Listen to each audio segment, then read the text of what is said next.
got a chance to see James Gunn's Superman with David Cornswet and Rachel Brosnahan. Let's talk about it right now.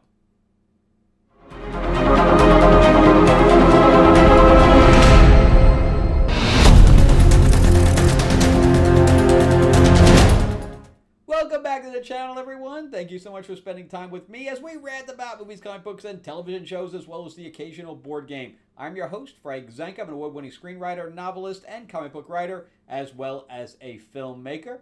And yeah, we're going to talk about James Gunn's Superman, because that's exactly what it is. It's not Superman, it's James Gunn's Superman.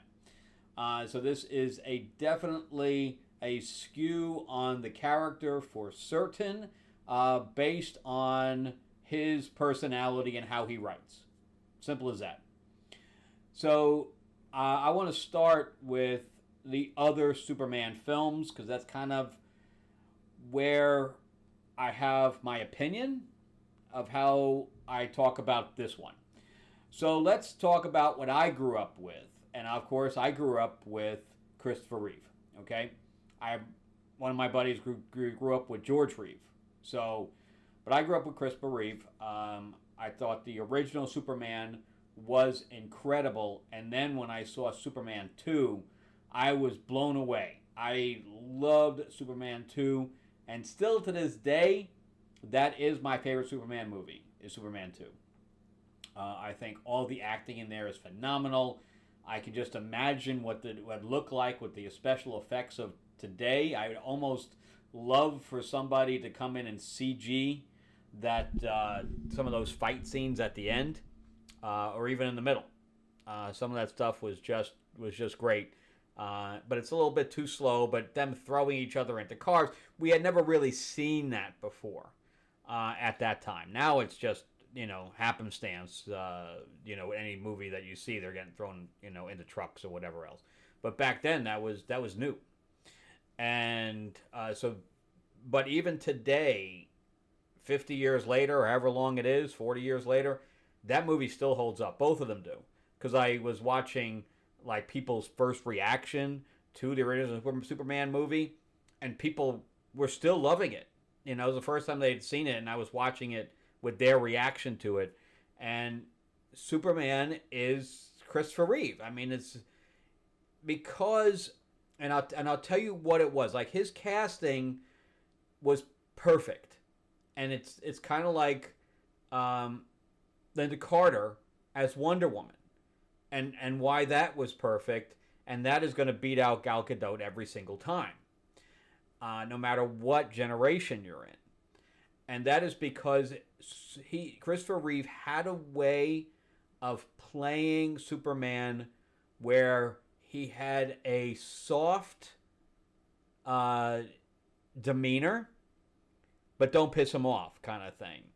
But even if you pissed him off, he would have restraint. You knew that he would have restraint, right? But if he wanted to pull your head off, he could do so without even thinking about it. But he didn't cry. He didn't need to cry or anything like that. If he was sad or if he was worried about the people, when Zod was doing what he was doing in Superman 2, he's like, no, the people. Oh, that was actually the first with Gene Hackman when he was telling him his thing. So with that one line, we got everything we needed. We don't need him. We didn't need any of that because he was a man, and men don't cry like that. I don't know what Metamorpho was doing, but we'll get into that. So for me, there are only 2 Superman films, 1 and 2. That's it. The other ones don't exist. Parts of 3 I liked, but that was already when Superman was getting too silly. But there were parts of 3 that I liked, especially with him kind of going completely evil.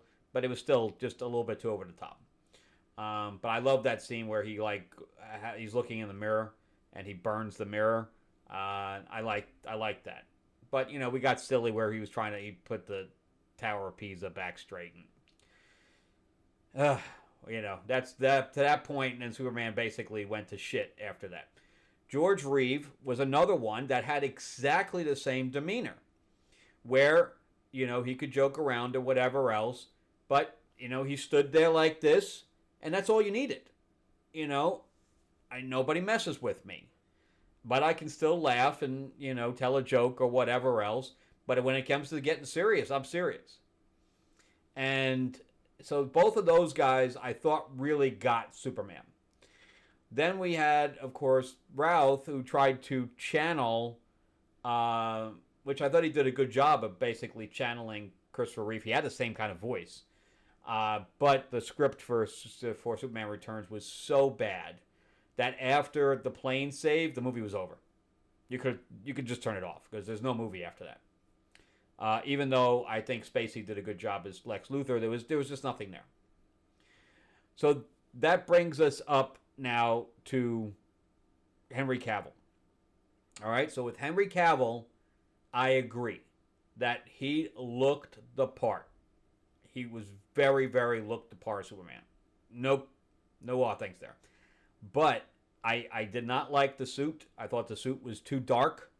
I thought there was just too much to it. Too many details and all this other stuff to it.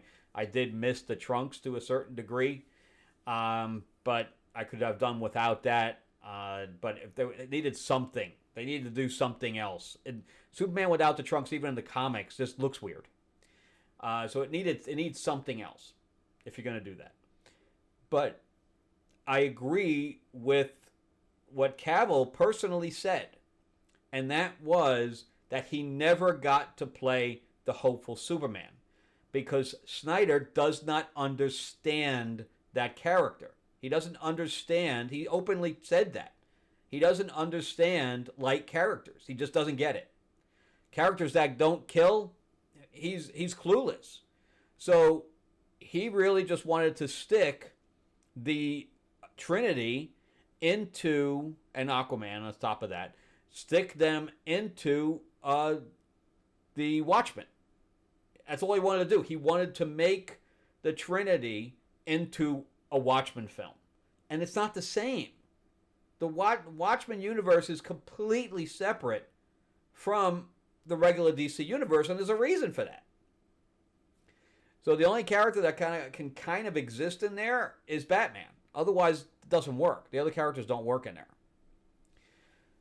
So I know there's a lot of Snyder people out there that people are saying this is better than Man of Steel. I absolutely abhor Man of Steel. I think it was complete garbage. And that was what we started with the Snyder Universe on, and we only got worse from there. It only got worse. It never got any better. It's unfortunate for Cavill. And then Amy Adams for Lois Lane, completely miscasting there. Complete miscasting. And I like Amy Adams. So for me, there's no Snyderverse. The Snyderverse is crap all across the board. There's no film in the Snyderverse that I like. Sorry. And I'm a big DC fan. I like DC way more than Marvel.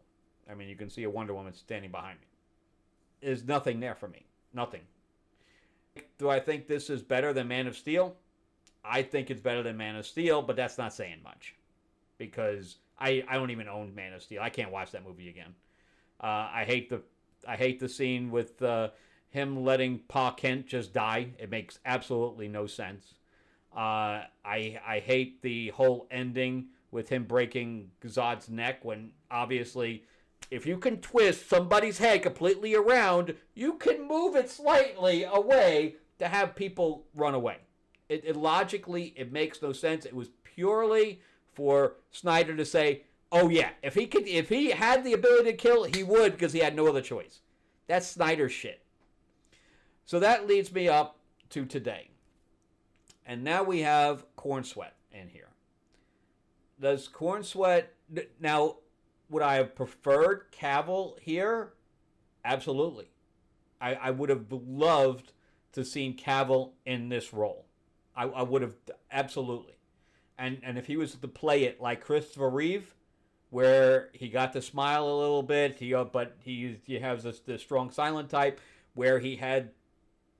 that's the problem with this movie in a nutshell, is that Gunn does not think Superman is smart. he thinks that he's all brawn. And he says that many, many times. However, in the first movie, Gene Hackman says the same thing, right? But there are many, many scenes where Superman is using his brain as well as his brawn. And that's the basis for Superman, is that he's not only brains, and not only brawn, but he also has the brains to back it up. Now, does he have the detective skills and stuff like that of Batman? No. But he has the problem-solving ability of saying, okay, I have this problem here, I have this problem here, I have this problem here. How am I going to make them all work? And that's the part I did not see in Cornswet's portrayal, was that he never had anything going on back here. Never. And that's part of the directing problem. That is a directing problem. Anyway, before I go into any further, remember, too, that I am a award-winning screenwriter myself, and I am a novelist, so if you'd like to check anything out that I've written, you can go to Amazon.com and just type my name in, or there's a link in the description below. You can see my 4-novel quadrilogy, Destiny Aurora. It's a sci-fi, kind of like Guardians meets Star Trek. I am quoting a James Gunn movie there. I love Guardians. I love the original Guardians. But anyway, it's also made into a board game, an RPG. It's also on Audible. All my books are on Kindle. You can also check out my fantasy novel, Tales of Ravenor, the Iron Witch, if you like dragons and stuff like that, and magic systems. And then my new comic, Fairy Tales of Terror, is now on Kickstarter. We're in pre-launch mode right now, where you can sign up and get notified when we launch in a couple of weeks. And we are about to break 400 followers on that. It's absolutely awesome. I got Cinderella in there that's killing people. I got a Captain Hook with a huge hook. I got Tiger Lily from Neverland chasing them around New York City, as they leave a trail of bodies behind them. It's awesome. Anyway, definitely check that out. You can go to the QR code here, or his link in the description below. All right, so back to Superman. So I walked into this with very low expectations because of the stuff that I had seen prior to that. I like David Cornswet as a person. I think that he could be a good Superman. I think that Rachel Brosnahan is great. I think she's awesome. I think she's a good Lois Lane. But if I compare the cast of Superman and Lois with Tyler Hoechlin and Bitsy Tulloch, I think that the chemistry here was good. I think the chemistry in Superman and Lois is just as good, if not better. But that's mostly because we got to see more of them together. But I think that even Tyler Hoechlin was able to grab that the wheels turning and the strong silent type thing, like the Christopher Reeve thing. I thought he was able to capture that Superman even better than Cornswet. So when it comes to those guys, I would pick Tyler Hoechlin, his portrayal, than David Cornswet's portrayal. But again, I think that was James Gunn pushing David Cornswet to play this character in a certain way. He play it like goofy, play it like I'm a teenager bumbling around. Then he added the dog in there to make it even more silly. I really disliked Crypto. I know that, like, for kids, this is going to be a good jumping on point for kids because they don't have anything else to compare it to. Probably not even the comics, because kids don't read comics anymore. And the animated series is so old at this point that they probably can't even see it. So this is probably their first introduction into Superman and this fantastical world of these other characters. And I think that for that reason, the film will... I hope the film does well. I do. Because if the film does well, maybe James Gunn will get out of the way. I think James Gunn is the problem. Because for the most part, the cast is good here. I think they have the chops to make this stuff. But his decision-making and his writing in this is what killed it. And I don't hate this movie. Like I said, I like it better than Man of Steel. But for the most part, I will never watch this film again. It's not even on my radar anymore. I think that too. Let's go into the casting, okay? So again, the two main characters are good for the most part. I gotta say that the wardrobe department needs to be fired.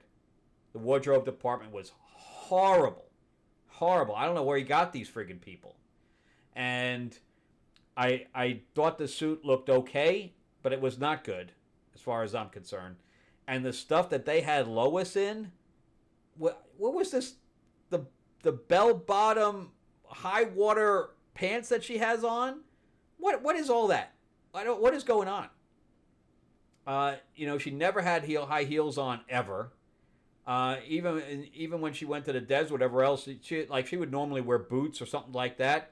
None of that. She wore these big, bulky shoes. I don't know what the hell was going on. And then when he came in as Clark in the beginning, his suit was so oversized. It was phenomenal. And they may have done that because he was purposely hunching over or whatever else. But even the shoulders were too long. The whole wardrobe department needs to just go. Hated it all across the board. And they even when we saw Supergirl at the end, what was that? I originally was okay with that casting, but she looks too short. And I'm going to get into Hawkgirl here in a second, but she looked too short. And she was wearing a jacket or whatever else. I don't know what was going on there. I don't know. I'm not too excited about that, especially how they have her playing it like she's a party girl being drunk. Truthfully, I did not read that. I'm not a big Tom King fan, so I don't think many people are. But Girl of Tomorrow or whatever it is, Woman of Tomorrow, what are they basing it on for the next movie for Supergirl? I've never read it. But I heard it was crap, so that's why I never read it. All right, so let's jump into Perry White. Love that guy. We didn't get to see any of them, though. And then he had a cigar while they're on the ship, and nobody told him to put that shit out. I don't get that. I also like Jimmy Olsen, but why didn't he have red hair? At least give him some kind of an auburn hair. He had brown hair. I liked him, though. I thought he was okay. Eve Tessmacher, I liked her, too. She was what she was. It was funny that they put Otis in here as one of his henchmen. I thought that was funny. He brought on all his friends to be the robot voices. Did you notice that? Every one of his friends. Alec Tudyk played Gary. Palm Clemente played number 5. Michael Rooker played number 1. Anybody you bring in to do a voice, he did. The engineer was okay. No problems. It was what it was. But, all right, so let's go into the Justice Gang, right? Which, of course, is a silly name, and it was said that many, many times. That was so many times I was over it. I thought, for the most part, Nathan Fillion did a good job. Of course, we didn't really see anything in it. What did he have, like 10 lines in the whole movie? The real star of the movie, I thought, was Mr. Terrific. And I've been reading Mr. Terrific for a while now. And they should never have done a close-up on that actor, though. He had one eye bigger than the other. And I'm like, ooh, don't do a close-up on him, man. But I thought he did a really good job. He's always a part of the JLA and stuff like that. So, in the comics. Oh, again, I've been reading him forever. And I love the T-spheres and all that stuff.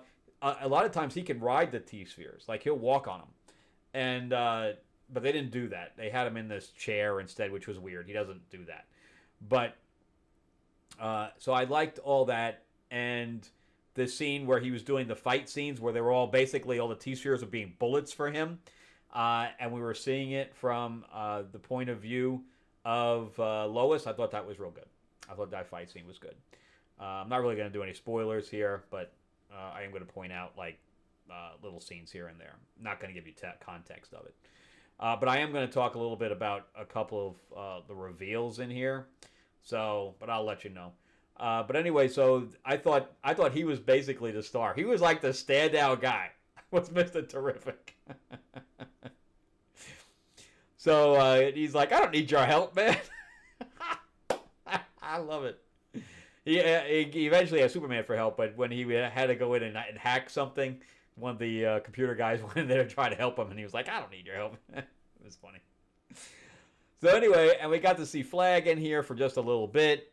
Of course, now what's his face from Captain America? He had now tried to take Captain America into custody. Well, basically fight him, and now he tried to take Superman into custody, or did take Superman into custody.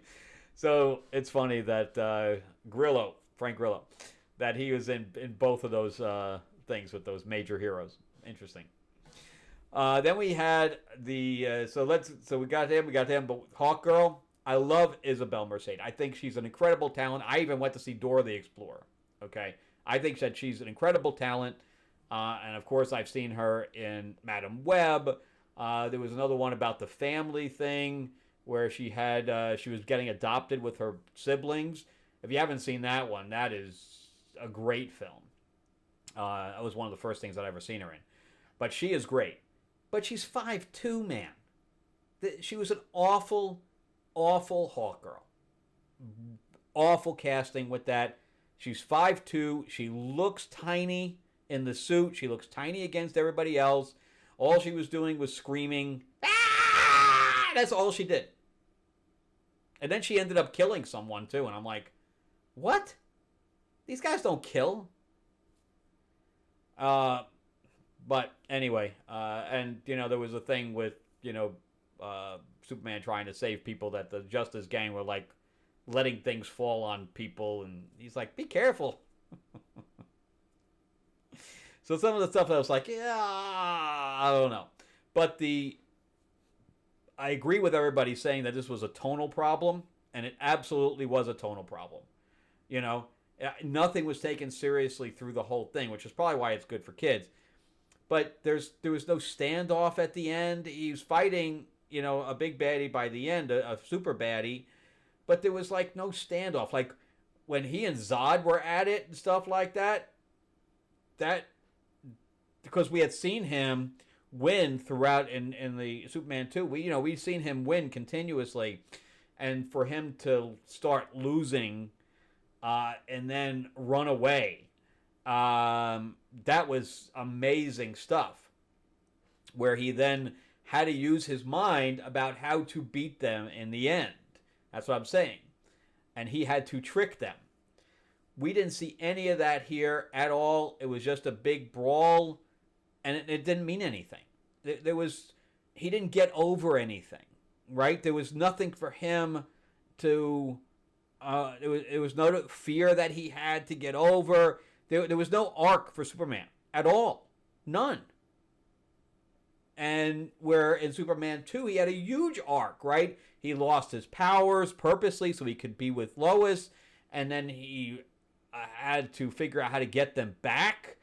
That's why Superman 2 is so great, because he's got to rely on his own wit and his own fortitude throughout that film, even to the point where he confronts the bully at the end. None of that here. The writing is awful. The plotting is bad. There's no plot here. I mean, to the point, too, where he's literally talking to Lois, and there's a battle going on outside. He's like, they got it. I'm just looking for my dog. What? What are you talking about, bro?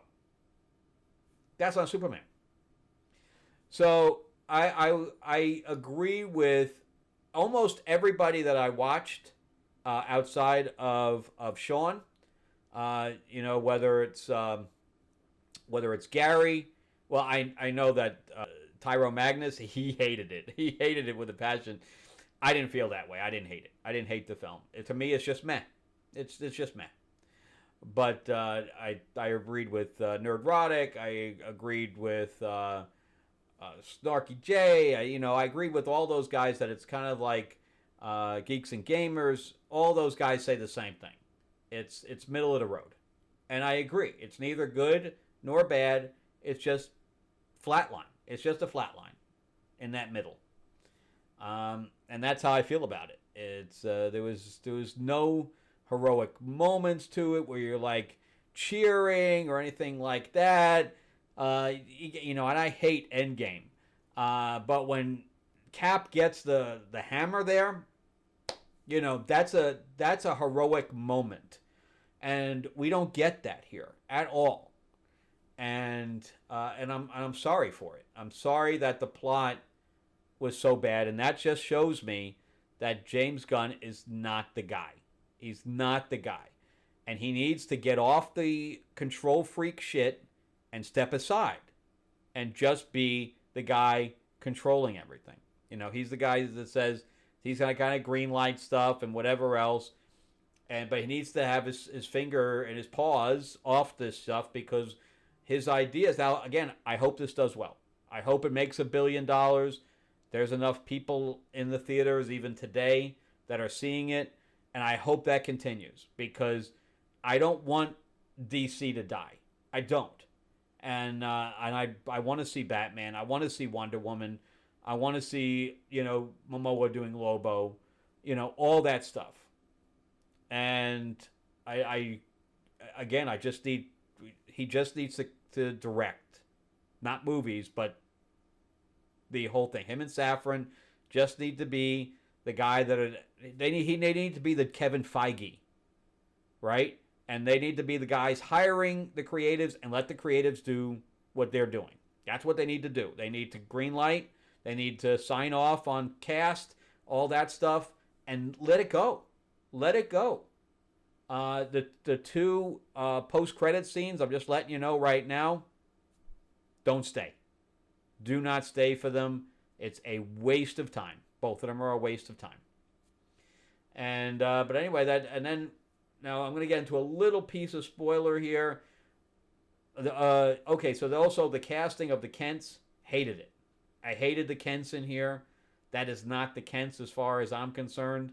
These really ancient people that are hillbillies, that's not the Kents, man. So I'm going to disregard that. I did like the little speech that they had, but the casting on that was awful. Just bad. So let's get into one piece of spoiler here. It's not good. I'm glad I knew about it walking in, and I think you'll be happy to know about it walking in as well. So it's not really a spoiler. So in here, you see Kara and Jor-El, or Lara and Jor-El. And Jor-El is Bradley Cooper, and Angela Sarafan from Westworld's in here as well. Casting's good. No problem there. The problem is that he only gets to see half of the message that makes him grow up being a hero.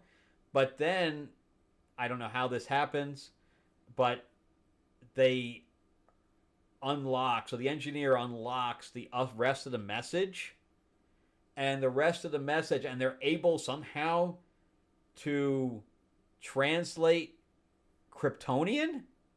How? Not a clue. Not a clue. Like, they're able to translate a thing from a language from another world with no basis for anything. It's not like you're using a basis of Latin. So, or a Rosetta Stone or anything like that. So, I don't know how they were able to do that. But anyway, even if you discount that, I'm like, oh yeah, they're geniuses. They're able to do that. Translate Kryptonian in a day. But the rest of the message tells Superman or Kal-El, which is obviously the child as he's growing up, to take over Earth, that humans are weak, and he needs to breed with them as much as possible to infuse the Kryptonian DNA into Earth. Why would you change canon like that? That's what I'm talking about. There's no reason for James Gunn to change canon. That is a bad move. Now, if he had said that was a plant by Luthor, and I did like Nicholas Hoult as Luthor, by the way. I thought he did a good job. I didn't even talk about him yet. But if that was a plant by him to turn everybody against Superman, I could buy that.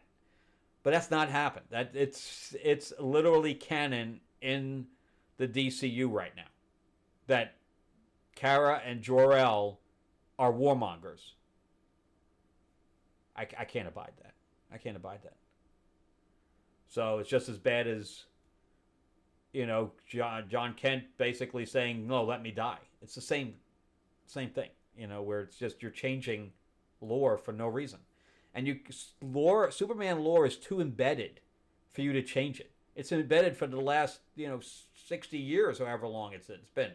So it's going on 100 years now, something like that. But it's too embedded for you to change lore. It doesn't work.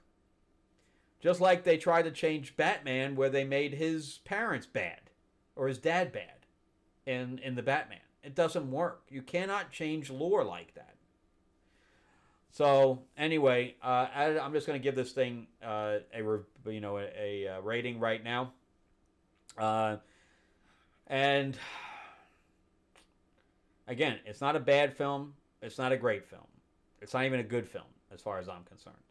So I'm going to give this a 6 out of 10. It is above average, but that's where I'm going with it.